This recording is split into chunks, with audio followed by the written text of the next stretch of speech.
you're in a presentation and you can kind of see the light dim in people's eyes. So they're either confused or they're bored or they start fidgeting. Yeah, they're fidgeting. Yeah. Move on. Choose your words very well. So I don't know is very different from I'm not sure. I'm not sure says there's space for me to figure it out. I don't know says I'm not capable. Has there been an instance where you've successfully turned around a bad pitch? So you see that suit and tie in the room that's stiff and just giving you a hard time, and you've actually turned them around. Have you ever had that happen at all? Yeah, so they came with some questions that I didn't have answers to, and I immediately started talking, and then I could hear myself. I was like, this is nonsense. I was like, you're talking nonsense. I could see it in the room.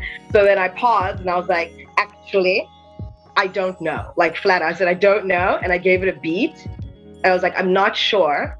But then I posed a question instead of trying to answer. In some cases, like you can notice that, okay, maybe I came in a little too formal.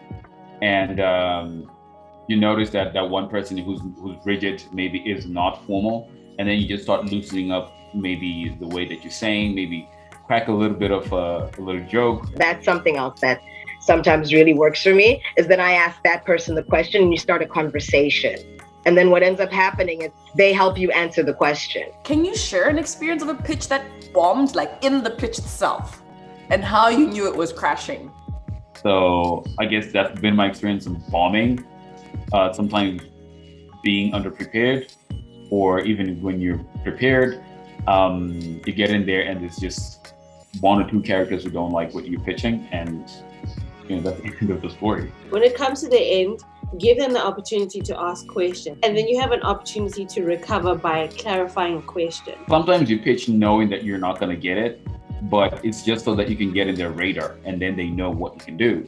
Sometimes when I know that it's going amazing, all right, is that everyone is contributing. Probably my best pitches have been where I've had an appointment, I've sat down with somebody, and there's been a little bit of a personal connection where we can talk about ourselves as human beings, and we find something that we identify around, often something outside of the industry. As I comment on something, I would call somebody's name, and then people tend to wake Come up. back, yeah. Because we all love to hear our names, don't we?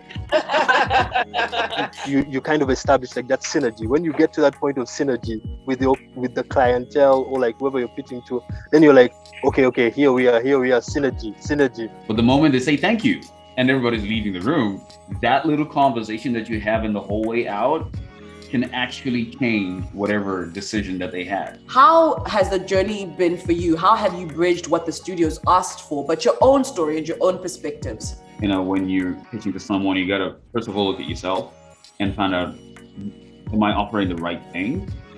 And if I am, why are they even asking me to pitch? Not everyone's gonna like your stuff, but it doesn't mean that it's bad. It just means that the person who's listening to it at that time isn't understanding or seeing your vision.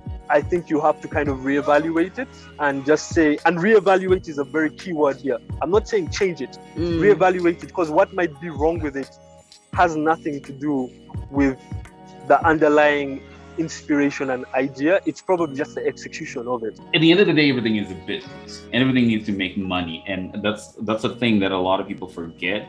They think it's all about having fun. But at the end of the day, these guys are professionals. That's your business.